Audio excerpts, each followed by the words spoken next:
All right, let's dive right into this explainer. The global restaurant industry has a absolutely massive environmental and social footprint, but measuring that impact, historically, it's been pretty chaotic. Kind of a total guessing game, actually. But today, we're fixing that. We are going to look at the ultimate recipe for tracking sustainability, using a framework that finally brings rigorous, quantifiable accounting straight to the dining table. So, the SASB framework, which is now under the stewardship of the IFRS Foundation, is literally the gold standard for measuring resilience and financial performance in the food and beverage sector. We aren't talking about vague greenwashing here. This is about specific, hard metrics that investors actually use to figure out a restaurant's long-term viability. Here is our highly digestible 3-course menu for today. We'll start with the sustainability menu, then move to managing essential resources, protecting the customer, people and supply chain, and finally, the bottom line. Let's get started. Part 1, the sustainability menu, mapping out the metrics. Before we get into the specific numbers, we really need to understand how these standards categorize risk and opportunity across the entire industry. Rather than relying on empty promises, this framework demands rigorous accounting across 7 high-level sustainability disclosure topics. We're talking energy management, water management, food and packaging waste management, food safety, nutritional content, labor practices, and supply chain management and food sourcing. These 7 topics come directly from a highly structured table, which gives investors consistent apples-to-apples data across the whole sector.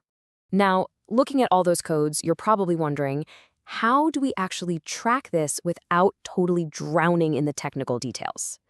Well, to avoid getting overwhelmed by every individual metric code, we're going to break this down into 3 core operational themes, starting with what happens in the back of house. Section 2, managing essential resources focusing on operations and efficiency. Let's head to the kitchen and see how cutting waste and managing essential resources directly improves the bottom line and mitigates climate risk while we're at it. Take energy management. Restaurants have to track their total energy consumed in gigajoules, but it definitely doesn't stop there. Entities must clearly report the exact split between grid electricity and renewable energy sources. Why? Because this tells investors exactly how exposed a brand is to volatile fossil fuel prices and future greenhouse gas regulations. It's like a financial shield. And when it comes to water, the framework is incredibly specific. It strictly defines fresh water as having less than 1,000 parts per million of dissolved solids. Restaurants use massive amounts of water for cooking, cleaning, you name it. So SASB requires them to disclose total water withdrawn and consumed. Even more critically, they have to report exactly what percentage of that usage happens in regions with high or extremely high baseline water stress. Imagine running a huge commercial kitchen in a drought zone. That's exactly the risk this metric is looking for. Waste is another area where there is absolutely no hiding behind vague recycling claims. The detail required here is intense. Restaurants must disclose the percentage of food diverted from landfills through methods like composting. Plus, they literally have to weigh all customer packaging and report exactly how much of it is made from recycled or renewable materials, and how much is actually recyclable, reusable, or compostable at the end of its life. Moving on to Section 3, protecting the customer, safety and reputation. Now we shift to the front-of-house metrics that protect both the customer's well-being and the brand's hard-earned reputation. This specifically covers food safety and nutritional content. We all know a single food safety failure can tank a brand overnight. That is why the SASB framework defines a foodborne disease outbreak very specifically. 2 or more cases of foodborne illness occurring during a limited period with the same organism associated with the same restaurant or product. To manage this potentially catastrophic risk, restaurants have to track the percentage of their locations inspected by oversight bodies, the critical violations received, and the total amount of food they've actually had to recall. But beyond immediate safety, there is long-term health. Offering nutritious options captures a massive, growing market of health-conscious consumers. So, restaurants report the percentage of meal combinations that meet 1/3 of daily dietary guidelines. And here is the kicker. They must report the direct revenue those healthier options generate.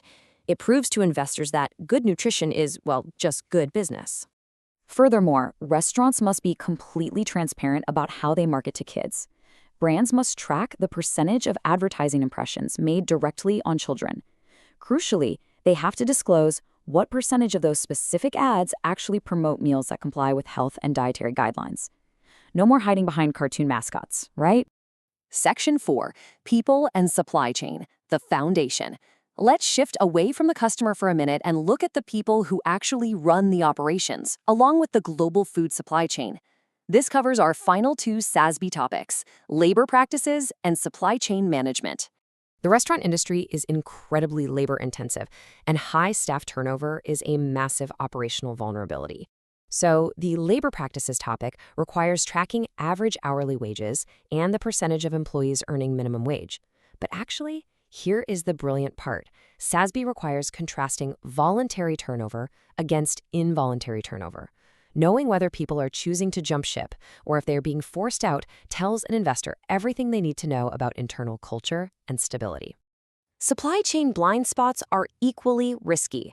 A restaurant is really only as sustainable as the ingredients coming through its back door. That means tracking the exact percentage of food that meets strict environmental standards, like natural resource protection, versus social sourcing standards, like worker treatment. They also track how much of that is certified by third parties, think Fair Trade or the Marine Stewardship Council. Check out how granular this gets for animal welfare. The framework explicitly requires restaurants to report the percentage of cage-free eggs they purchase and the percentage of pork produced without gestation crates. It is highly specific, measurable data that completely cuts through the marketing fluff companies might use about treating animals well.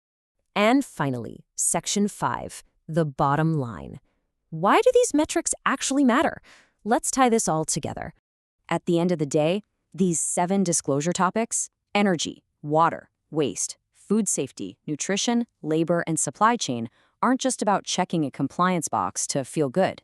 They're about identifying the sustainability-related risks and opportunities that materially impact a restaurant's cash flows, its access to finance, and its cost of capital. It's about pure financial viability. By using the SASB standards, we move from subjective storytelling to objective, comparable data. So I want to leave you with a thought on the future of dining. Whether you're an investor looking at a massive chain or an operator managing one, how resilient is your sustainability menu? Thanks for joining me on this explainer, and keep looking for the hard data behind the dining experience.